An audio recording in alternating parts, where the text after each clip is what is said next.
السلام عليكم ورحمة الله، ازيكم اغلى متابعين؟ عاملين ايه؟ يا رب تكونوا بخير. ايه رايكم في العيش الحلو دوت؟ تيجي نعمله سوا؟ يلا بينا نشوف المقادير والطريقة مع بعض. العيش كله طلع جميل وكله منتفخ وزي الفل. معانا يا جماعة كيلو دقيق، ومعايا معلقة خميرة. الخميرة دي خميرة فورية سوري معلش. هحط عليها معلقة سكر وشوية لبن رايب وهسيبها على جنب 5 دقايق اختبرها واشوفها خمرها كويس ولا لا. على جنب تاني اهو نزلنا بالخميرة. هقلبها اول حاجة بالمعلقة عشان بعد كده ابدأ استخدم ايدي عادي. مع نظرة الملح، اوعوا تنسوها يا جماعة، دي مهمة جدا، بتخلي ملمس العجين يعني بحس ان هي مهمة في العجين او على الدقيق عموما. فعلا بتفرق. انا هزود اللبن تدريجيا.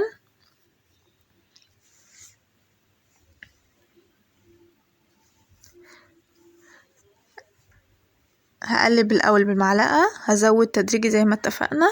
خلي بالك ما تزوديش مرة واحدة لانه العجين دوت بيغش، يعني ممكن تبقي مديها الامان والدنيا تمام، فجأة تلاقي الدنيا طريت معاكي وباظت، ما نعرفش نلمها غير بقى كيلو دقيق تاني على كيلو مية تاني على كيلو لبن، فالدنيا تخرب معانا. هنحط اللبن معانا اهو واحدة واحدة.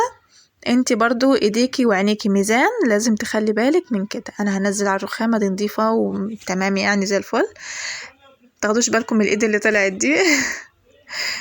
هنعجن كويس، اهم حاجة نملك العجين كويس عشان العيش بيحب العجين بتاعه يبقى مخدوم كويس.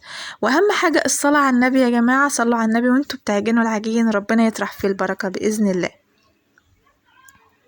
مصممة تطلع. انا هعجن كويس جدا، ومع التدريج لو حسيتي ان هو عايز لبن او رايب او مية على فكرة عادي ممكن تزودي. انا بحط تدريجي اهو، وهوريكي برضو الملمس العجين في الاخر اكيد هتحسيه معايا ان شاء الله.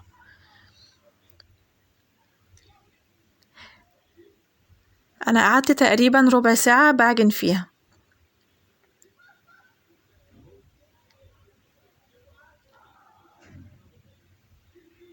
ايه رأيكم في الرصة دي؟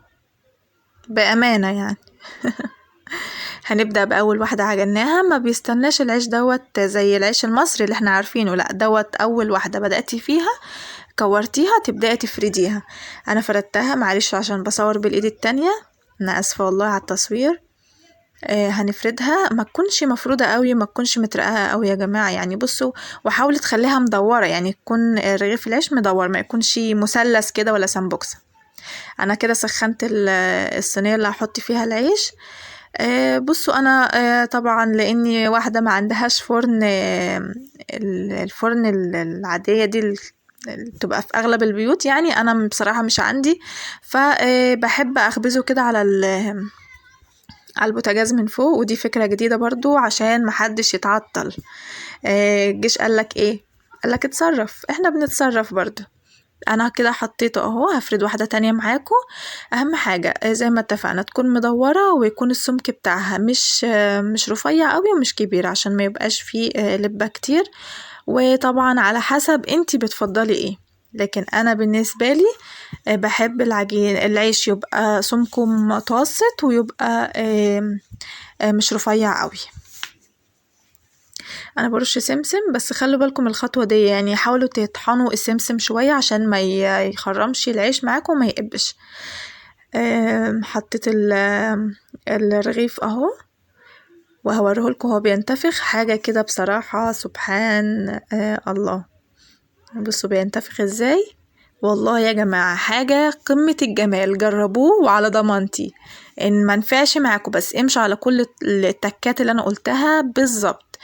وان شاء الله هيعجبكم، وهتقولوا لي رأيكم في الكومنتات بإذن الله. بصوا الانتفاخ. انا بحطه في الفرن بعد ما بيتحمر من تحت ويبدأ يقب شوية، بحطه في الفرن ياخد لون من فوق، ولو ما قبش بيقب برضو في الفرن على الشواية من فوق. تمام. انا برضو حطيت واحد تالت اهو.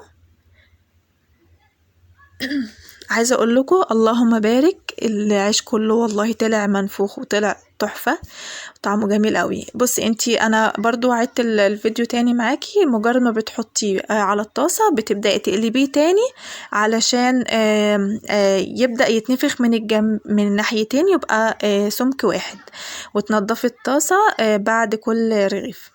بصي اللهم بارك، العيش والله طعمه وشكله وريحته قلبت البيت كله. انا عاملاه صغير كده، هقول لكم الموضوع دوت بكره ان شاء الله هتشوفوها عندي.